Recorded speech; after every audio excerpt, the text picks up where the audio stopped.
예수께서 12제자를 불러 모으사 모든 귀신을 제어하며 병을 고치는 능력과 권위를 주시고 하나님의 나라를 전파하며 앓는 자를 고치게 하려고 내보내시며 이르시되 여행을 위하여 아무것도 가지지 말라.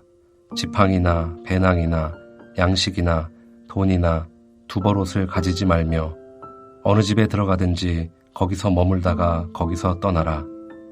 누구든지 너희를 영접하지 아니하거든 그 성에서 떠날 때에 너희 발에서 먼지를 떨어버려 그들에게 증거를 삼으라 하시니 제자들이 나가 각 마을에 두루 다니며 곳곳에 복음을 전하며 병을 고치더라. 분봉왕 헤롯이 이 모든 일을 듣고 심히 당황하니 이는 어떤 사람은 요한이 죽은 자 가운데서 살아났다고도 하며 어떤 사람은 엘리야가 나타났다고도 하며 어떤 사람은 옛 선지자 한 사람이 다시 살아났다고도 함이라.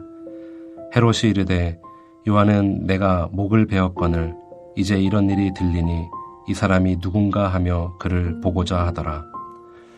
사도들이 돌아와 자기들이 행한 모든 것을 예수께 여쭈니 데리시고 따로 벳세다라는 고을로 떠나가셨으나 무리가 알고 따라왔거늘 예수께서 그들을 영접하사 하나님 나라의 일을 이야기하시며 병 고칠 자들은 고치시더라. 날이 저물어가매 12사도가 나와 여짜오되 무리를 보내어 두루 마을과 촌으로 가서 유하며 먹을 것을 얻게 하소서. 우리가 있는 여기는 빈 들이니이다. 예수께서 이르시되 너희가 먹을 것을 주라 하시니 여짜오되 우리에게 떡 5개와 물고기 2마리밖에 없으니 이 모든 사람을 위하여 먹을 것을 사지 아니하고서는 할 수 없사옵나이다 하니 이는 남자가 한 5,000명 되밀어라.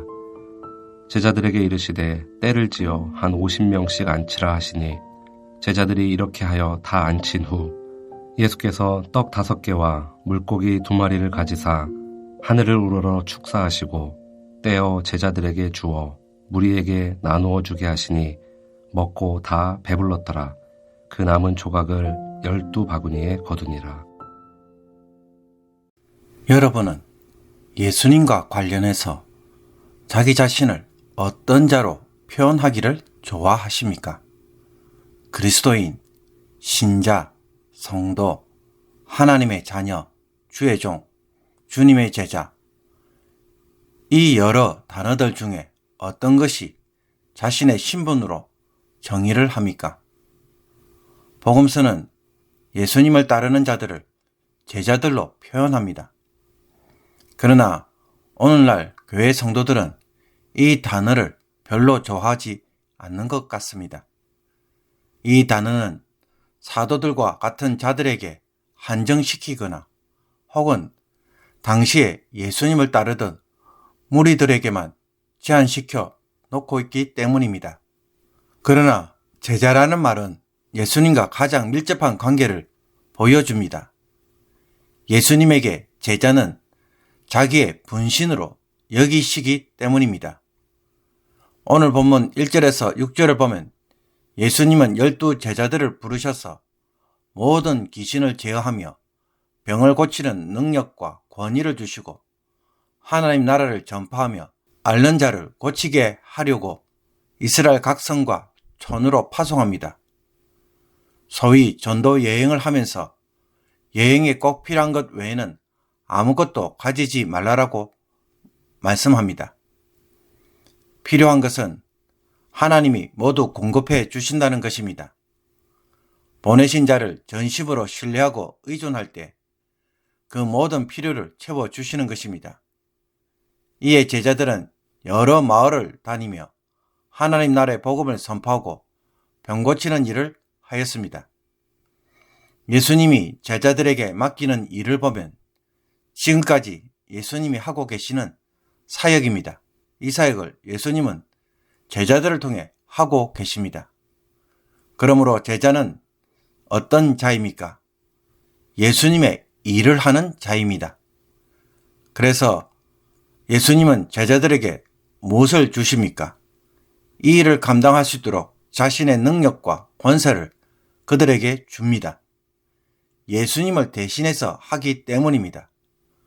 그리고 꼭 필요한 것 외에는 아무것도 가지지 말라고 하는 것은 예수님이 제자들의 필요를 채워주시는 분이시라는 것입니다.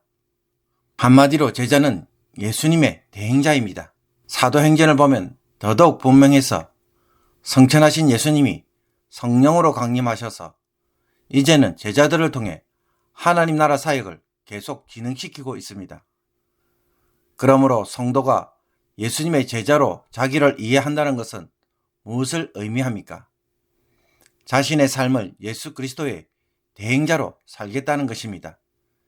예수님의 대행자가 됨으로써 권세와 능력을 소유하고 이 땅의 복음 전도자로 사는 것입니다. 예수님의 제자로 복음을 전할 때 영접하는 자에게는 구원이 선포되고 영접하지 않는 자들에게는 먼지를 떨어버리므로 하나님의 경고가 주어지며 심판이 임하게 하는 역할이 바로 제자의 삶인 것입니다.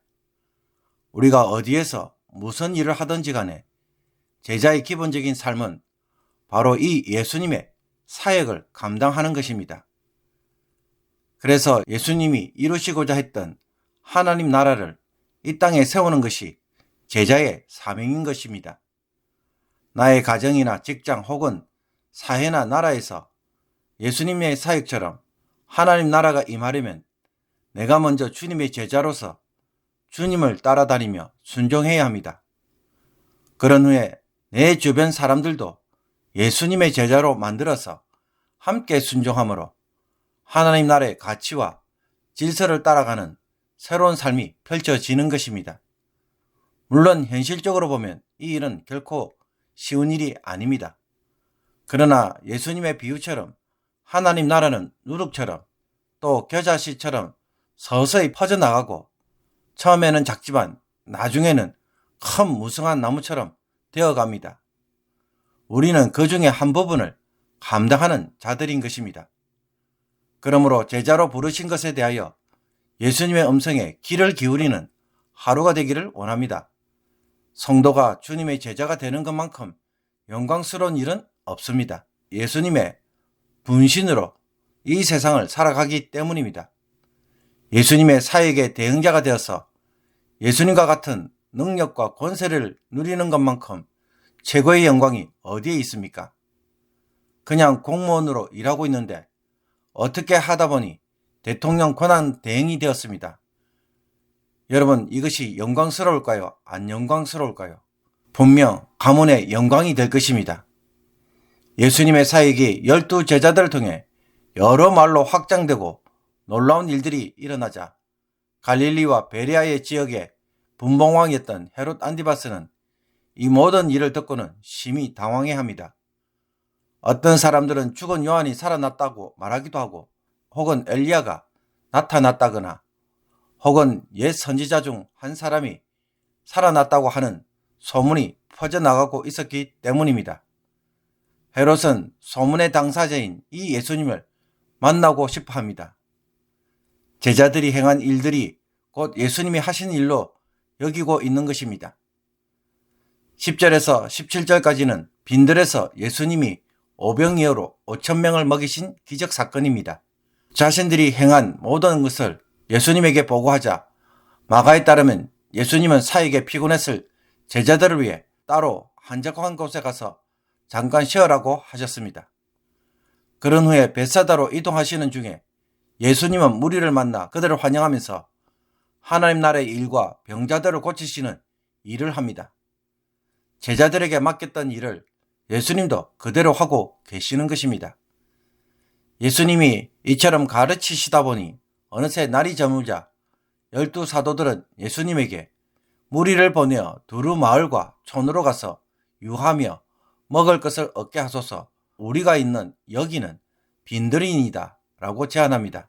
여기는 빈들에게 무리의 필요를 채워줄 만한 것이 아무것도 없다는 것입니다. 빈들을 불가능의 조건으로 본 것입니다. 그때 예수님이 제자들에게 무슨 말씀을 하십니까? 너희가 먹을 것을 주라고 말씀합니다. 이 말에 놀란 제자들은 자신이 가진 것은 떡 5개와 물고기 2마리밖에 없어서 이 모든 사람을 위하여 먹을 것을 사지 아니하고서는 할 수 없나이다라고 탄식합니다. 그러자 예수님은 남자만 5,000명이 넘는 무리들에게 50명씩 앉도록 하신 후 오병이어를 가지고 축사합니다. 이 오병이어를 무리들에게 떼어 나누어 주어 모두가 배불리 먹게 됩니다. 후에 남은 조각을 걷어보니 12바구니입니다. 여기서 왜 예수님은 제자들에게 너희가 먹을 것을 주라고 말씀하셨을까요? 빈들에 5,000명이 넘는 무리들에게 제자들이 무슨 돈으로, 무슨 능력으로, 무슨 먹을 것이 있어서 그들의 배고픔을 해결해 줄 수 있습니까? 감당할 수도 없고 말도 안 되는 요구를 예수님은 왜 하셨을까요? 예수님은 빈들에서 하늘의 잔치를 베푸시며 장차 제자들이 이와 같은 사역을 하게 될 것을 보여주시기 위함입니다. 가지사, 축사하시고 떼어 주어 라는 표현들은 나중에 성찬식 때 사용하는 단어들이 됩니다. 그러므로 여기서 제자들은 예수님의 분신처럼 해야 할 자임을 보여줍니다. 예수님이 하신 일을 성찬식을 통해 하늘에서 내려오는 양식, 즉 생명의 양식을 사람들에게 베푸는 일을 해야 한다는 것입니다. 그렇다면 이것은 목회자들에게만 해당하는 말씀일까요? 성찬에 한정한다면 그렇게 보아야 하겠지만 주님의 제자인 성도들 역시 예배 후에 무엇을 합니까? 음식을 나누고 베푸는 일을 통해 불가능한 현실의 삶에서 하나님 나라의 잔치에 참여하도록 하는 일은 얼마든지 할 수 있고 또 하고 있는 일입니다.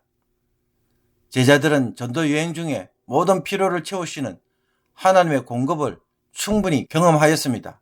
또 빈들에서 너희가 먹을 것을 주라고 하시면서 그 일이 예수님을 통해 얼마든지 일어날 수 있음을 미리 보여주셨습니다. 그들이 예수님처럼 사역하고 섬길 때 그와 같은 기적의 역사를 주님이 행하실 것을 가르쳐주고 계십니다. 물론 이 말씀이 모든 사람에게 모든 상황에서 획일적으로 적용된다고 볼 수는 없지만 그러나 정말로 예수님의 제자로 헌신하며 살아갈 때에 이와 유사한 기적의 역사가 일어나게 될 것을 확신할 수 있는 것은 제자가 예수님을 대신하여 일하고 있기 때문입니다. 제자가 하는 것이 아니라 예수님이 하시는 것입니다. 예수님이 하신다면 그 일은 언제 어디서나 가능한 것입니다. 예수님에게는 그 어떤 것도 불가능한 것은 없습니다.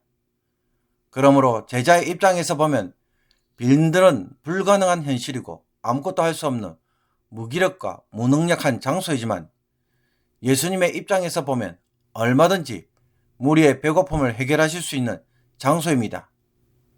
우리가 나의 제자가 아닌 예수님의 제자로 자기의 삶을 드린다면 오늘도 여러분을 통해서 주님은 그와 같은 일들을 여러분의 삶의 주변에서 행하실 것입니다.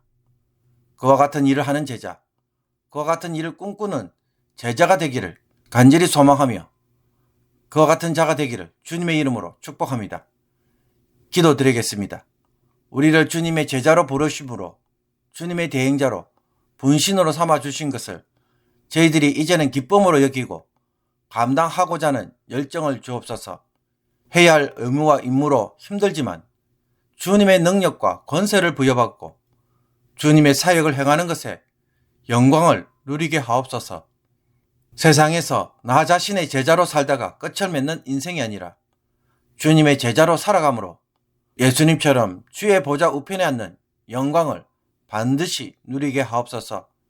자신을 주님의 제자로 바라봄으로 주님처럼 생각하고 주님처럼 행동하고 주님처럼 기도하고 섬길 때 저희들도 빈들에 있는 사람들에게 먹을 것을 줄 수 있는 역사를 주님을 통해 이루는 자들이 되게 하옵소서.